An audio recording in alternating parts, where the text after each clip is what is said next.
Hello, this is Danny from Anathema, and you're listening to Rockfile Radio. Have a great day.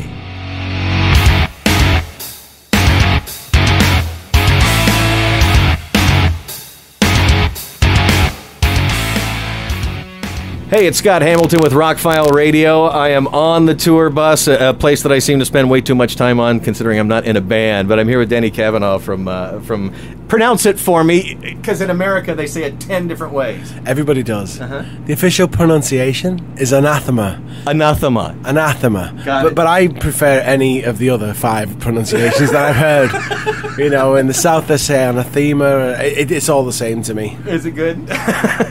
Now, it's been a long time you guys have been together, but you haven't toured the U.S. a whole lot, and the sound has changed over the years.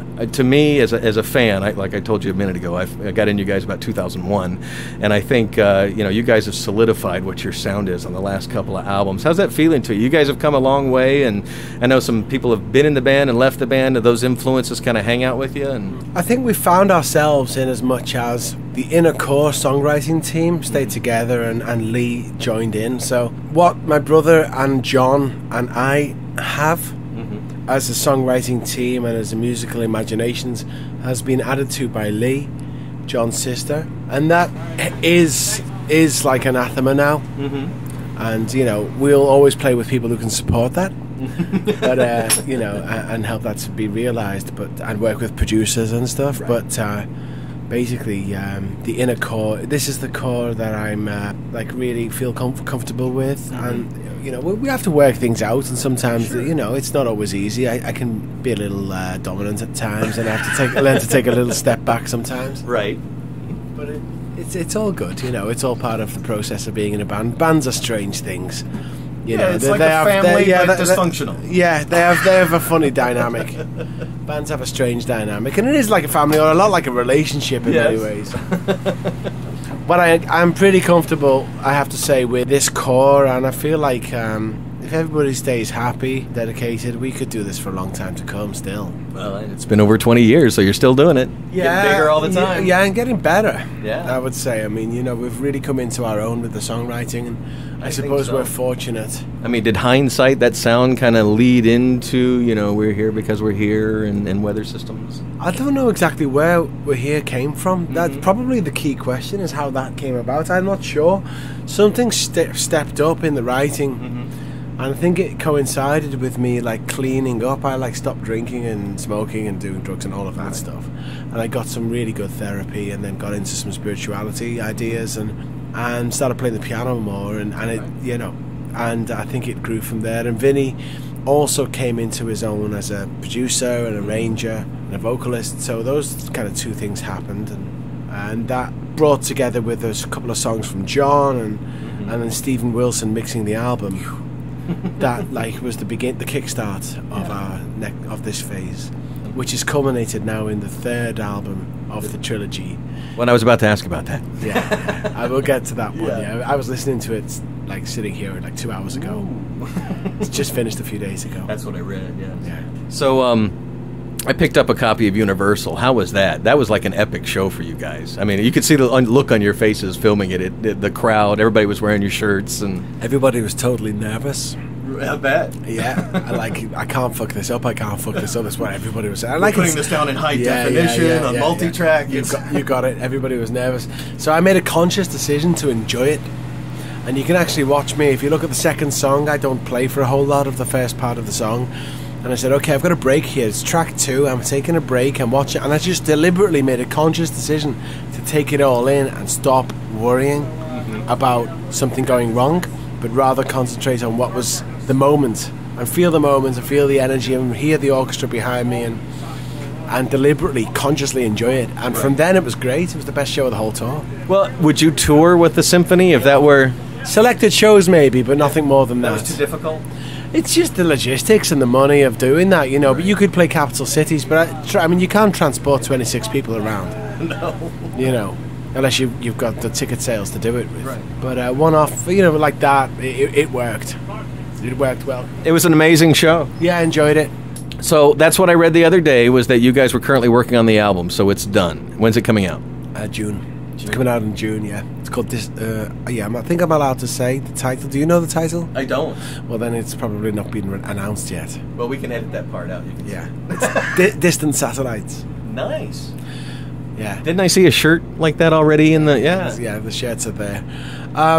It's a beauty. It's kind of it's a bit different. It's kind of classic Anathema, but then it moves off and takes you by surprise and goes like somewhere else. Well, when I discover a band, I'm in the radio industry, so I hear about new bands, but usually in the genre that I'm working in, the format or whatever. But when I find a new band from left of field, I start with their current album, and then I start working my way backwards to go back. In some bands, I can't get to the beginning because a lot of bands, their best work was the beginning, and then they kind of went downhill. But you're one of those bands that got better with age, in my opinion. And like, the last two albums are beyond what I would call progressive rock. They're just good rock albums. Not even rock. They're just good albums. Yeah. And so this is the third of that. Yes, and a little different. And it is, you know, if the first two were a little similar, this one is a little different. But it feels like a natural progression again to us, another step up. But we are lucky in that respect. And it's not only me who's been writing that stuff, but John Douglas got better, you know, and Vinny's got better as like an arranger and really come into his own, and the vocalists are really special. And it is a strange thing that we did get better with time, and maybe the 7-year break made us. That was a strange time, and we didn't make a record for a long time. I wrote a lot of stuff in those years that would never make it on an album now. Like, I wrote 2 albums worth of songs that at the time, yeah, I thought, wow, yeah, but like looking back, it's like, I think when Dreaming Light happened and Universal, the song, I think when those 2 songs came about, it was like, okay, this is the standard and we want to keep this standard. Mm-hmm. And on Weather Systems, we kept that standard, I would say 70 or 80% of the whole record. And on this one, I would say it's more or less 100%. It's that level. Wow. So you're very proud of this work, obviously. I think it's the best one we've ever done. Did you think that about Weather Systems and We're Here? Yeah, I but that's thought, good. I thought we'd never be able to follow either of them, but we've managed to do it. Yeah. And I dare say it'll keep coming. We're not running dry yet. That's awesome. Yeah. Now, how does social networking, media, internet, how's that all affect you guys as what you do? As far as, do you read the comments that people write about the songs? I used to, Scott, but I've stopped. Not because of any particular reason about the comments. I enjoy the comments. Mostly they're positive. Mm-hmm. And, you know, you take the positive ones and the negative ones, you think, well, you know, what are you talking about? He probably had a bad day. Yeah, well, why would you sit there posting negative comments on YouTube? You know, surely there's something better to do with your time. But I actually dialed out of the internet a little while ago, and I just use it for emails and work now. And I kind of left social media, except to talk to, you know, family and friends, you know, on like WhatsApp. But that's it, and that's made a difference. Actually, I feel like I've detoxed from the internet because, like everybody, I was a victim of the laptop, like everybody else. Oh, everybody, yeah. Yeah, and you know, and then it's the iPhone, and you start living in this like alternative world where everything happens inside a screen. So I kind of dialed out of that, and I still get all my work emails from the band and the manager every day, and I love that. I love my Starbucks and answer the emails, listen to the radio, but that's as far as it goes for me. So I'm not really reading the comments at this point in time, and I'm not missing it. But I'll be interested. I might get in, you know, get on a laptop for an hour or two, you know, when the album comes out, and start and check what people are saying. You know, a bit of an ego boost. Sometimes you need that little extra. Yeah, well, I suppose I really believe in the music, and if the guys are really happy, and I think they are, for the most part, everybody's okay with working things out, then that's our job done. And if people like it, then that's obviously the biggest bonus, and that's great. And you want them to like appreciate it, and you know, you want them to, you know, be moved by it and the message to come across, and I think it will. I mean, because we've been on this upward curve, and you know, the record sales have been getting higher, and touring farther. You guys played India a couple years ago for the first time. Things like that. Yeah, the better management now and stronger management, and like I you know, there's just everything's stepping up a little bit. So I don't see any reason why Distant Satellites won't be accepted as like another cracker from us. Another classic. Instant classic. Yeah. Is there going to be a surround sound mix or anything with this one? Actually, I'm not sure about that. Yes, I think there is. And also Steve Wilson mixed a couple of songs. Nice. That doesn't hurt. No, and he did a fucking amazing job as well. I was like, I emailed him. I was like, why am I surprised? That this is unbelievable. How the fuck did you do this in 6 hours? It's like, why am I surprised? Should I like that? You know? Yeah, he's just remastering Yes albums and things like that now. It's like, well, he did a cracking job on those 2 songs. But Krista, our producer, really produced the entire record with us from the beginning, every note, including all the demos. So he was really involved, and his mixes are equally brilliant, you know. Awesome. But to give 2 songs to Stephen, actually it was 4, including the B-sides, but 2 album tracks to Stephen, they come back 6 hours later like, what the fuck, how did you do that? Magic. He is brilliant at that. He did actually say to me back in 2005, if you ever want me to mix a record, I'd be happy, because that is actually what I do best. He says, I do a lot of things, but what I do best is mix albums, what he said to me. And on the evidence of a 6-hour mix of those 2 songs, I'd say he's fucking right. Like, seriously. And I'm not blowing smoke up the guy's ass. Right. I really mean it. It's like unbelievable.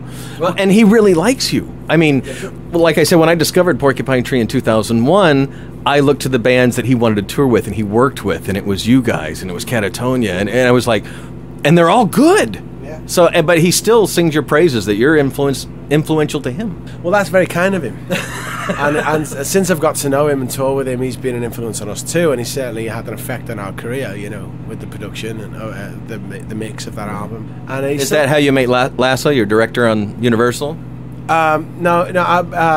Yes, it will be through. We had the same management for a while, and Lasse came through Steve, yeah, and also the string arranger that we work with on Universal and also on the new album and Weather Systems, and we're here is Steve's guy, who's also doing Opeth as well. So it's a kind of neat group of people back in England who do stuff and seem to do it because they love it. Yeah, everybody does, you know.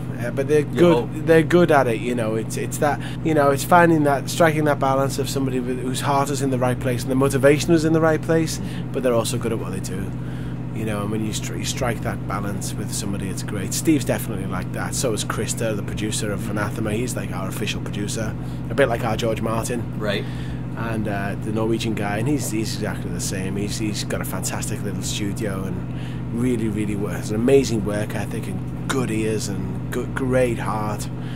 So, you know, it's good. And you know, most of the people you meet in this business are nice. You know, the fans are good. Really are. Yeah, you know, and you know, and you know, it's not a cutthroat business. Well, certainly not. Not at our level. Yes, maybe at the top. The suits with the big bank accounts. Yeah. The guys, the guys who have bought Spotify. Yeah, they're all. There's a word I'm not saying here, kids. You'll just have to fill it in for yourselves. Now, each tour you've done something big, and you kind of culminated on this last tour with filming Universal. Yes. Do you have any plans for the next tour, doing something big somewhere you've never played, or? It depends really on what the manager throws at us. You know, we've got new management now, and he's going to be really guiding a lot of that. Mm-hmm. I can only insist that the quality is maintained. So, like the quality of the output must stay as high as possible. Other than that, I'll compromise on, or work with, or negotiate on anything else. Where we play, how things are done. But the quality of the product is paramount to me. And it would be a shame to me to ever put out like a second DVD that wasn't as good as Universal. Right. So I don't. Which is a pretty high bar you've set for yourself, by the way. Exactly. So I'm gonna have a sit down with the manager and anybody we meet with and say, look, you want to do this release, fine. If it isn't as good as that, I'm not doing it. You know, it has to be. And these people cost money. You know, it's not cheap to do that stuff. That thing costs a fortune. Oh yeah. And it's like the money man will be saying, yeah, but it didn't break even. I said, I'm sorry, I don't care if it didn't break even. If it's not as good as that, I don't want to do it. And this album we've just made is the most expensive album we've ever made. And yeah, we could shave some money off the next one. Yeah, there were some unnecessary expenses, but the thing had to be right. Otherwise, I was going to literally stop being a nice guy. No, really? You could do that? Oh, seriously, yeah. If this thing wasn't right, I was ready to kill something.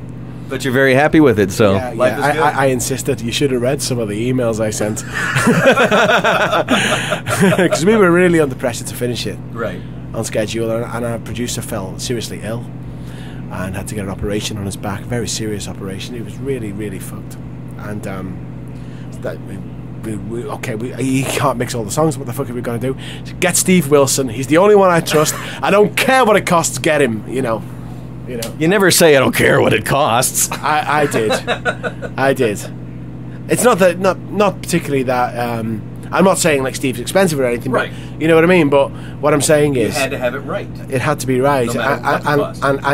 And we were panicking that it wasn't going to be right because they were pushing this deadline. The producer was ill, couldn't mix all the songs, and he's like, "Get somebody else to mix these songs." It's like, what? You know? Let me just go find someone. Yeah. Do you realise how risky that is?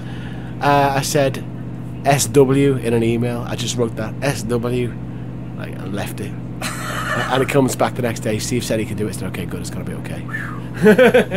But the industry is geared towards momentum. They, you know, whether radio stations or a band or they want the momentum. You got to keep pushing forward. There's a timeline to everything, right? Yeah, and that is fair enough. Because these days, so much is fighting for people's attention. If you get lost in the shuffle, they'll forget about you. Totally. And I think it was Tom York who said releasing an album can be like throwing a pebble in a fucking big waterfall, and it just goes down, and there it goes. And next, you never saw it. Next one. Yeah, and it's just like this just keep constantly gushing, this water. It's a bit like that, but yeah, there is a momentum, and the manager is right. A good record won't sell itself. Sometimes it really is about the setup behind it. And I respect that, and that's why we stuck to the deadline and stuck to being on this tour bus, touring with him, mixing the album over the internet. Modern technology is an amazing thing. We did it in Chicago for 2 days in a studio, streaming the mix with the producer in Norway. And, and Steve sending mixes to my iPhone. Thank God he's a genius, because I just have to listen to it and go, how the hell did you do that? Because it could have been somebody else and it could have been totally different. Right.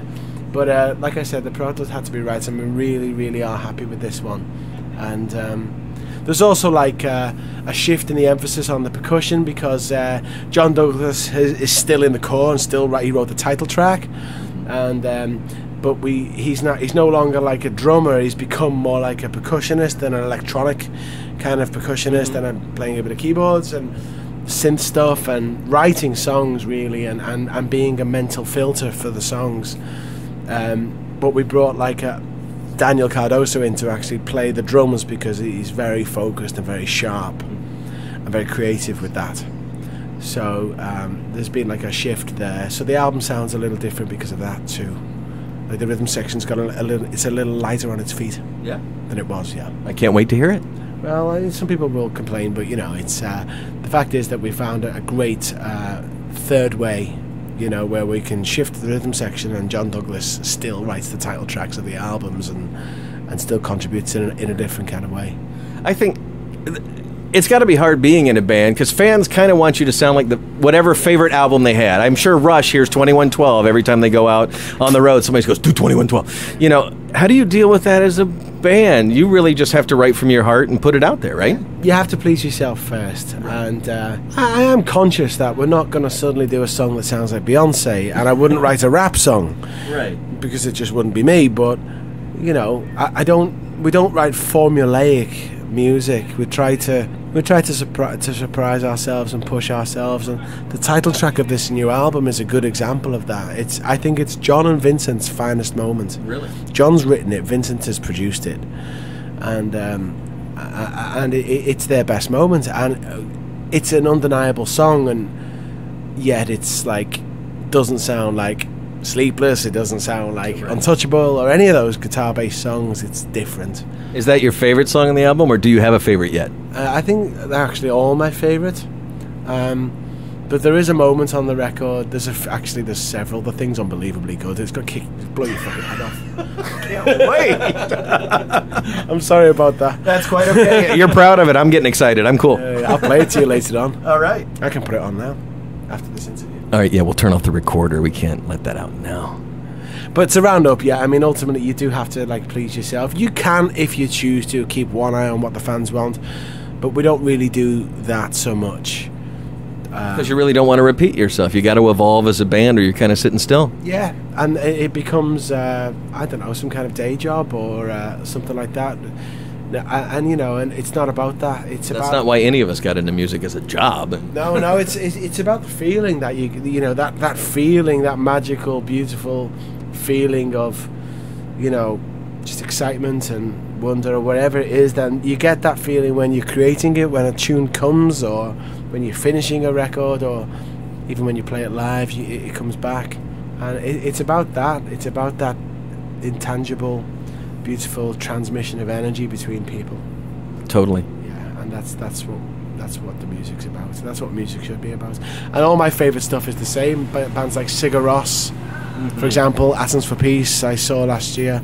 Sigur Rós just played here in Miami. Just incredible. Yeah. Unbelievable. What a show. I know. All those lights on it, I know.